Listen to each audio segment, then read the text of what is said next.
Vamos lá. Mais uma questão. Deixa eu sair daqui, vai. Deixado de fora, o Espírito Santo não tem um trono no céu? De onde tirou essa ideia, pastor? Essa ideia está em Apocalipse 22. Vamos lá? Pega a Bíblia. Pega a Bíblia que você vai precisar marcar texto aí. Porque tem muita gente com dúvida sobre o Espírito Santo. Muita gente. E alguns usam esse texto para provar que o Espírito Santo não é Deus. E mostrou-me o rio puro da água da vida, claro como cristal, que procedia do trono de Deus e do Cordeiro. Ali nunca mais haverá maldição. Está falando da nova terra. Nunca mais haverá maldição contra alguém. E nela estará o trono de Deus e do Cordeiro. E os seus servos o servirão. Conforme Apocalipse 22, o Espírito Santo não tem um trono no céu. Se Deus o Pai tem um trono, se Deus o Filho tem um trono, e o Espírito Santo não tem um trono, é porque ele não é Deus. Isso está certo ou está errado? Essa é a conclusão que chegaram. Se Deus o Pai, Deus o Filho tem trono, e eles são Deus, não são deuses, são Deus. Ah, mas português está falado errado aí, mas é o que nós vamos estudar agora. Então, o Espírito Santo não tem, ele não é Deus. Sabe, mais uma vez eu induzi você a acreditar. Eu sempre faço uma leitura mostrando o outro lado, né? O lado de quem pergunta. E agora vou mostrar o lado de quem responde. A dúvida é essa. Se não tem trono, ele não é Deus. E mais uma vez eu falo para você, cuidado com o que você ouve. E eu preciso acrescentar aqui nesse slide a palavra assiste e o modo como você lê a Bíblia. Ouve e assiste, porque tem muita coisa boa no YouTube, mas tem muito lixo. Muito lixo. E agora nessa época de quarentena, não podendo ir à igreja, ou alguns não querendo escutar os sermões saudáveis, normais. Eu vou usar a palavra comum no sentido da comunidade. Não quer escutar essa pregação, então vai atrás de grandes nomes do YouTube. E no meio dos grandes nomes do YouTube aparece a árvore ruim que só produz fruto ruim. E aí você ouve, assiste e o que era para ser um culto para a sua fé e seu crescimento acaba te destruindo espiritualmente. O texto mostrou-me o rio puro da água da vida, claro como cristal, procedia do trono de Deus e do Cordeiro. Ali nunca mais haverá maldição contra alguém, e nela estará o trono de Deus e do Cordeiro, e seus servos o servirão. Certo? Sem o destaque ali, fica mais honesto o texto. Vamos lá. A palavra trindade não tem na Bíblia. A palavra trindade vem do latim trinitas, que significa triunidade ou triunicidade. Não tem na Bíblia. Pastor, não tem na Bíblia, não serve. Pois é, mas na Bíblia não tem a palavra encarnação. E nós aceitamos a encarnação de Jesus Cristo. Então, não tem a palavra, não existe na Bíblia. Não é. Porque se você vai pegar, porque não tem a palavra, o fato não existiu, a encarnação também não houve, Jesus nunca veio à Terra. Portanto, ele não morreu e não houve salvação. Então, o argumento não pode ser esse. Esse argumento não é inteligente. Porque a encarnação não está na Bíblia, mas não. Opa, encarnação não teve. Mas trindade não tem na Bíblia, não existe. Vamos ser inteligentes, pelo menos. Vamos usar uma regra. Essa palavra, igual milênio. Não, milênio não tem na Bíblia, então não existe. 1000 anos, 2 anos, biênio. 10 anos, decênio. 1000 anos, milênio. Não, mas não tem a palavra na Bíblia. Não. Igual a palavra, eu já falei para você, encarnação. A gente tem que pensar um pouquinho. Buscar, eu já falei para você, o texto, o contexto imediato, o contexto do capítulo, o contexto do livro, o contexto toda a Bíblia. Tá? Resumindo a doutrina da Trindade, o conceito bem resumido é o seguinte: Deus existe eternamente como 3 pessoas, Pai, Filho e Espírito Santo. Cada pessoa é plenamente Deus, mas só há um Deus. Já não entendi, já fiz confusão. Mas a nossa mente matemática, ela quer somar né? Ela quer fazer soma. Talvez, se você quer usar a sua mente matemática, não é uma boa explicação. Já vou dizer para você, não é uma boa explicação. Mas se você insiste na sua mente matemática, ao invés de você usar o sinal de mais, usa o sinal de vezes. 1 vezes 1 vezes 1 é igual a 1. Se você insiste com a sua mente matemática, essa não é a melhor explicação. E o conceito simples, resumido, é esse. Mas nós vamos tentar entender um pouquinho mais essa noite. Nós precisamos nos conscientizar de algumas coisas. Nós nunca vamos compreender a Trindade. Como nós nunca vamos compreender a encarnação. Como nós nunca vamos entender o amor de Deus. Nós aceitamos, mas como é que pode amar desse jeito um indivíduo ruim, miserável, pecador, traidor, safado como eu? Como é que ele consegue me amar? Não entendo, eu aceito. Nunca vou entender a salvação, a encarnação. E a Trindade também não tem como entender. Tá? Você ouve a palavra de Deus, tem citações que deixam claro a Trindade, então, mas tem detalhes que é mistério. Por isso que Deuteronômio 29 diz assim: as coisas encobertas pertencem ao Senhor nosso Deus. As reveladas nos pertencem a nós, nossos filhos, para todo sempre, para a gente cumprir o que está na palavra da lei. Tá? Então tem coisas na Bíblia que não são reveladas. Por exemplo, o dia, a hora da vinda do nosso Senhor Jesus Cristo. Não nos foi revelada. Né? Nos foi revelado que Ele vem. Então isso é para mim, para os meus filhos, para os meus netos, para a minha família, para a minha igreja, para todo mundo. Quando Ele vem, não foi revelado. Ah, não, então quando Ele vem não foi revelado, então não serve. Tem coisas na Bíblia que não foram reveladas, tá certo? Então, vamos aqui caminhar um pouquinho. Quando você vai lendo a Bíblia, vai estudando a Bíblia, você vai perceber que a Bíblia apresenta uma pluralidade da palavra, enrolei a língua, da palavra plural. Pluralidade da divindade. O Antigo Testamento não deixa claro que Deus é triuno. Mas ele fala de uma pluralidade. Por exemplo, Gênesis 1:26.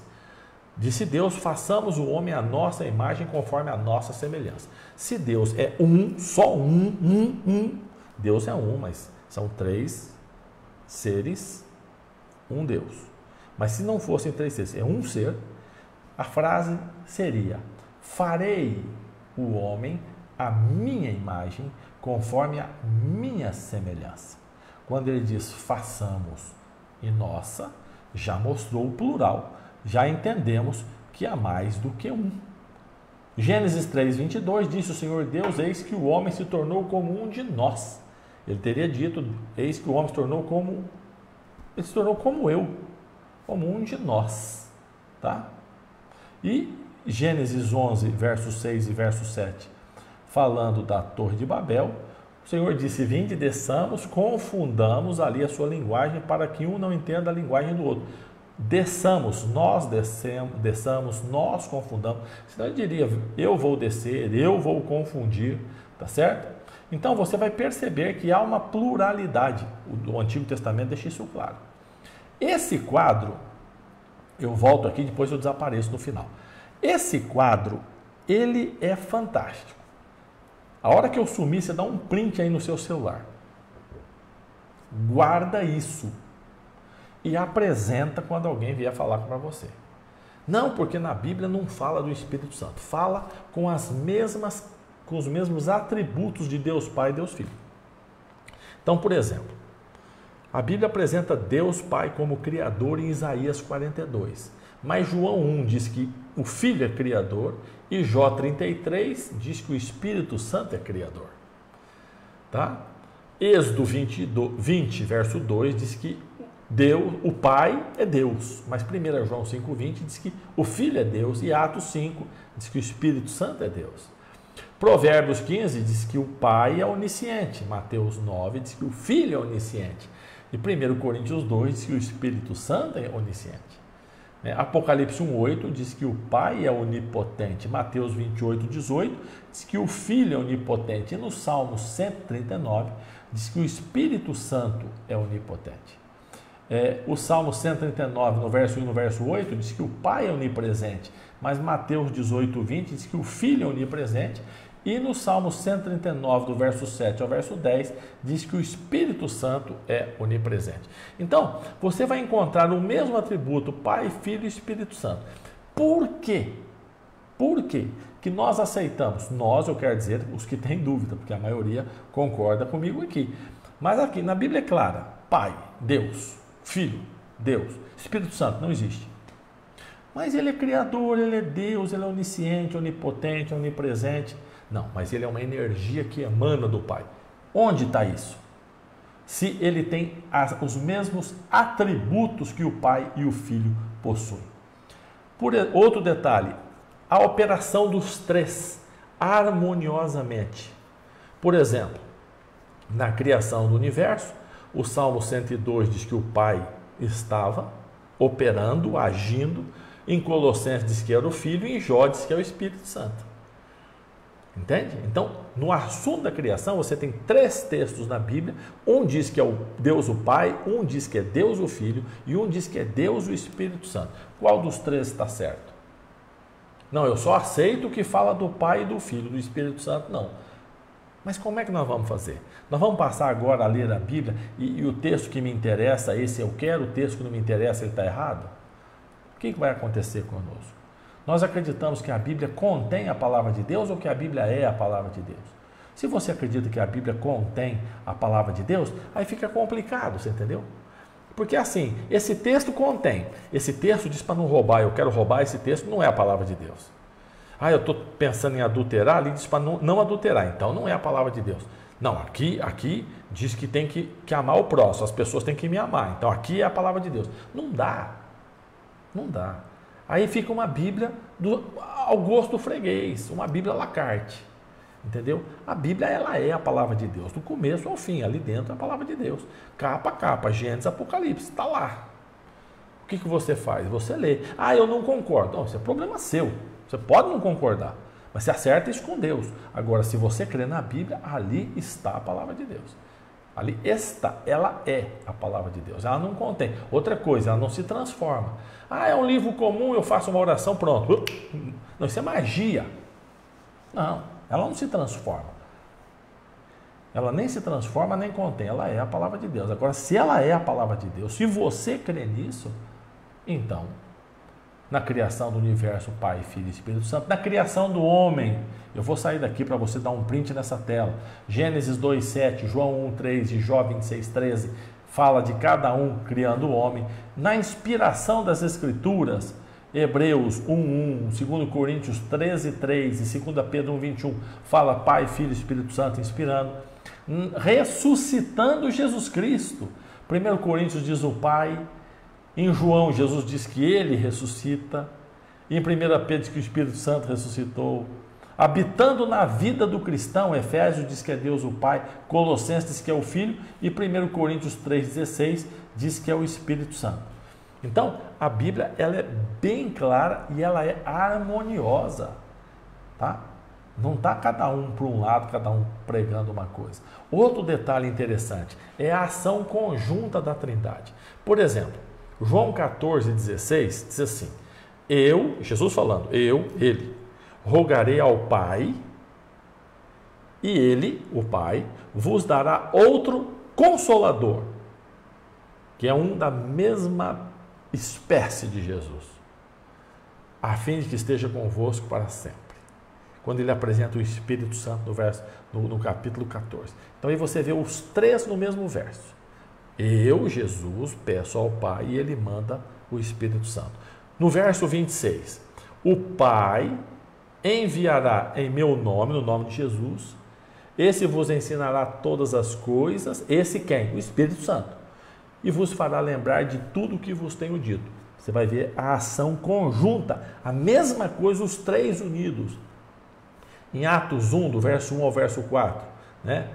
Funções diferentes. No verso 1, quem está agindo é Jesus, mas no verso 2 diz que ele age por intermediação do Espírito Santo, para no verso 4 cumprir a promessa do Pai. Então os 3 unidos. Em Atos 2, do 38 ao 39, né? O batismo em nome de Jesus recebe o dom do Espírito Santo e o chamado quem faz é Deus. Então você vai ver que há uma ação conjunta. Então, a Bíblia apresenta características da divindade, atributos da divindade para Pai, Filho e Espírito Santo. Vai mostrar, conforme no quadro anterior que eu mostrei para vocês, fatos, criação da terra, do homem, a Bíblia afirmando cada hora um deles, e mostra também texto deles agindo junto. Portanto, ela deixa muito claro, a divindade do Pai, a divindade do Filho e a divindade do Espírito Santo. Nós estamos com um costume ruim. Vou explicar para você. Você já viu que nós usamos assim: Senhor, envia o teu Espírito sobre nós? Essa frase está errada. Essa frase é de quem não crê no Espírito Santo e nem crê na Trindade. Você que crê na Trindade, você não pode usar essa frase. O teu Espírito, como se fosse algo secundário, algo que pertencesse a Deus e Deus enviasse. Não. Ele pensa, ele sente, ele age. É um ser. Deus o Pai é um ser, Deus o Filho é um ser, Deus e Espírito Santo é um ser. Outra coisa, nós invertemos a frase, Deus Pai. Ninguém fala Pai Deus. Deus Filho, ninguém fala Filho Deus. Só que quando chega no Espírito Santo, nós falamos o Espírito Santo de Deus. Isso está em hino. Tem hino da igreja que está assim, o Espírito Santo de Deus. Está errado. O Deus Espírito Santo. Compreende? Aí nós vamos habituando, nós vamos falando e vamos habituando a crer no Espírito Santo como algo inferior. Vamos continuar. Segundo ponto. Primeiro eu apresentei para você sobre a Trindade. Segundo ponto. Nós estamos falando sobre Apocalipse 22, lembra? Esse início aqui foi só para eu mostrar para você sobre a Trindade e o papel do Espírito Santo. Então o primeiro ponto foi esse. A Trindade e o papel do Espírito Santo. Essa conversa que Trindade não existe, isso é antibíblico. Segundo ponto. Para você entender Apocalipse 22, você tem que entender o que significa trono de Deus na Bíblia. Trono de Deus. Então nós vamos fazer um estudozinho rápido agora sobre o trono de Deus, tá? A maioria dos textos bíblicos falam de trono no singular. Primeiro detalhe.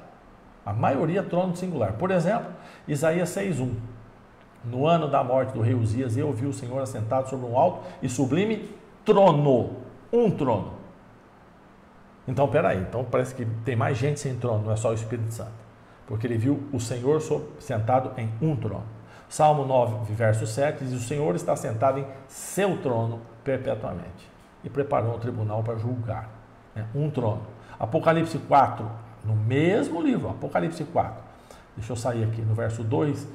João diz assim: fui arrebatado em espírito, eis que um trono estava posto no céu, e um assentado sobre o trono. Então você percebe que tem muito texto bíblico apresentando, eu apresentei 3 textos a você, que apresenta trono no singular, tá? Mas existem outros textos que apresentam tronos nas cortes celestiais. Principalmente quando outros seres celestiais estão participando de um julgamento. Aí aparece mais do que um trono. Geralmente fala-se muito em trono singular, mas tem texto falando de tronos no plural. Daniel, ele diz: continuei olhando até que foram postos uns tronos. Ele nem diz quantos. Uns, mais do que um. Uns tronos no céu. O apóstolo João, em Apocalipse 20, também diz que ele viu tronos. E aqueles que sentaram tinham autoridade para julgar. Então você vai ver a palavra trono e a palavra tronos, tá? A visão e as descrições de Deus assentado em trono revelam, primeiro, ele é soberano, ele é rei do universo. Então, quando fala em trono, você não pense só numa cadeira, você pensa na majestade e no poder de Deus. Salmos 45, o teu trono é para sempre, cetro de equidade. Não está falando de uma cadeira, está falando de um poder, da majestade de Deus é para sempre. O trono é uma linguagem figurada. Mas existem outras situações na Bíblia que trono é local para julgamento. E aí, no Salmo também, tá? O Senhor permanece no seu trono eternamente, trono que erigiu para julgar. Ele julga o mundo com justiça e administra os povos com retidão. Então, no Salmo, o trono é símbolo de poder e majestade, mas é também um lugar de julgamento. Em Daniel 7, nós já vimos esse texto, é dito que foram postos uns tronos e o ancião de dias assentou-se, e assentou-se o tribunal e se abriram os livros. Sempre que tronos está relacionado com juízo, aí você vai ver mais a palavra plural.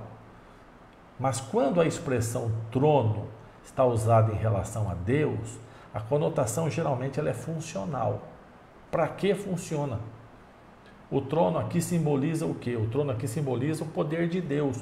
O trono aqui simboliza a soberania de Deus. O trono aqui simboliza... você compreende? Tá? Não é a essência do trono, a cadeira em si. O banco que ele está sentado, o sofá que ele está sentado, não. É a função que está se exercendo naquele trono. É interessante também que Jesus Cristo é apresentado com o ofício de sacerdote e rei em um trono. Zacarias tem aquela profecia messiânica que você conhece, que diz que ele mesmo edificará o templo do Senhor, será revestido de glória, vai sentar no trono e vai dominar. Será sacerdote no trono e reinará, portanto é rei. União entre ambos os ofícios. Então ele vai ser sacerdote e rei. Agora, Jesus, além de sacerdote e rei, ele é também juiz. Por isso que João diz assim, o Pai ninguém julga, o Filho é quem julga. Às vezes a gente fica com medo, diz assim, nossa, porque o Pai vai me julgar? Você está esquecendo de João 5,22, quem julga é o Filho. O julgamento quem faz é Jesus. Nós fomos educados a ter medo de Deus o Pai, e Jesus, como veio, padeceu. Então, Jesus me ama, Ele cuida de mim. E o pai é mais nervoso, é mais temperamental, então eu tenho medo de Deus o Pai. Só que João 5 diz que quem julga é Jesus Cristo, é o Filho. Portanto, é claro que Jesus teria que compartilhar com o Pai o trono do universo, no sentido que os dois é quem vão fazer o julgamento, porque é apresentado em outros textos Deus, é apresentado Jesus, fazendo parte do juízo. Tá? Agora, o Espírito Santo ele não faz parte do juízo. Ele tem outras funções. A função do Espírito Santo é diferente da função do Pai e do Filho, no que diz respeito a sentar num trono para servir como sacerdote, atuar como sacerdote, rei ou como juiz. No Salmo 139 diz que a função do Espírito Santo, uma das funções, é representar Deus no universo. Então ele não precisa de um trono para representar Deus no universo, porque eles têm que estar presente no universo, ele o está porque ele é onipresente, nós já vimos numa tabela mais atrás. Outra função, em João 16,8, é convencer eu e você do pecado, da justiça e do juízo. Convencer que eu e você somos pecadores, a justiça de Deus e haverá um julgamento. Há salvação em Jesus, a justiça é a salvação em Jesus e haverá um julgamento. Quem convence os seres humanos? É o Espírito Santo. Ele não precisa de um trono no céu para convencer eu e você. Ele precisa estar ao meu lado, ao seu lado. Dia e noite e dia, falando no meu ouvido, no seu ouvido. Para me convencer, para convencer você do pecado, da justiça, do juízo. Conforme João 16,14, outra função é glorificar a Cristo. E para glorificar a Cristo, ele não precisa estar num trono, numa cadeira, sentada no céu. Ele tem que estar no coração, na adoração, no culto, para que Cristo seja glorificado. Certo? Você está me compreendendo? Romanos 5,5 diz que ele derrama o amor de Deus no coração dos crentes. Você é apaixonado por Jesus graças ao Espírito Santo. Você ama a Deus de todo o coração? Graças ao Espírito Santo. Quem coloca esse amor? Você ama o próximo, a família? Graças ao Espírito Santo. Essa atuação é do Espírito Santo. Ele precisa de um trono para isso? Né? Em 1 Coríntios 12 diz que ele edifica a igreja, não o templo. tá? A parede, pessoas, a igreja são pessoas. O templo, a construção, e a igreja são as pessoas. Ele edifica, ele constrói. Então você cresce espiritualmente. Você que não cantava, agora canta. Você que não pregava, agora prega. Você que não testemunhava, agora testemunha. Você compreendeu? Ele está edificando você. Ele não precisa de um trono. Ele precisa estar na sua vida. Por isso que Paulo diz que o corpo é o templo do Espírito Santo. Não é aquele templo, a construção. É você. Ele está atuando em cada um. Tá? E Atos 1,8 diz que é Ele quem dá capacidade para nós testemunharmos e pregarmos o Evangelho às pessoas. E para isso ele também não precisa de um trono. Então você percebe que enquanto Deus o Pai, Deus o Filho tem função de majestade, função de rei, função de sacerdote e função de juiz, o que justifica a presença de trono ou tronos, o Espírito Santo ele exerce funções diferentes, que não tem a necessidade de ter trono ou tronos, tá? E outro detalhe, depois que o pecado passar e acabar, o Espírito Santo continua exercendo função. Quando você lê Gênesis 1:2, diz que o Espírito pairava sobre as águas. Isso é antes da criação, antes do homem, antes de pecado, antes de tudo, ele já agia, ele já pairava, ele já dominava. Tá? Então, quando passa tudo e não tem mais pecado, ele continua. Então, a figura do trono e ele sentado no trono não existe nem antes da criação. Não é de assustar, de surpreender que ele não apareça como soberano, como juiz. Ele tem uma função imensa, especial, sabe, para mim e para a sua salvação, mas sem a necessidade de um trono. Não estar num trono não o deixa menos soberano, menos importante, menos Deus. Não tira os atributos da divindade, não apaga a sua importância na minha e na sua salvação. O trono de Deus e do Cordeiro, conforme Apocalipse, e usar essa expressão para dizer que o Espírito Santo não está no trono, então ele não é Deus, isso traz dois problemas. Dois problemas. Quando você pega o texto ali, que é a pergunta, né? Se ele não tem trono no céu, ele não é Deus. Então tem dois problemas. Primeiro, a conotação funcional da expressão trono, que é mais o status, né, do que a cadeira. Nós já estudamos, vimos isso essa noite. Vários textos. Trono significando mais status, poder, soberania, majestade, do que uma cadeira, uma almofada, um sofá, uma poltrona. Segundo, esse argumento é um raciocínio de generalizar as coisas. Sugere alguém que só existe se ele estiver sendo apresentado junto com os pares. Então, apareceu Deus, apareceu Jesus, tem que aparecer o Espírito Santo. Se não aparecer o Espírito Santo, ele não existe. Entendeu? Apareceu Deus o Pai, Deus o Filho, tem que aparecer o Espírito Santo. Um texto que ele não aparece desqualifica tudo, porque eu mostrei textos para você dos três juntos. Eu rogarei ao Pai e ele vos dará outro Consolador. Lembra? Nós vimos atrás, se você tiver dúvida, volta um pouquinho. Até falei para você dar print na tela. Então, são muitos os textos que apresentam os três juntos. E no Apocalipse 22, por questão funcional, a função é outra, ele não é apresentado, então ele não é Deus. Esse é o segundo problema que você está criando ao ler Apocalipse 22 e julgar pelo texto ali, só o texto, que o Espírito Santo não é Deus.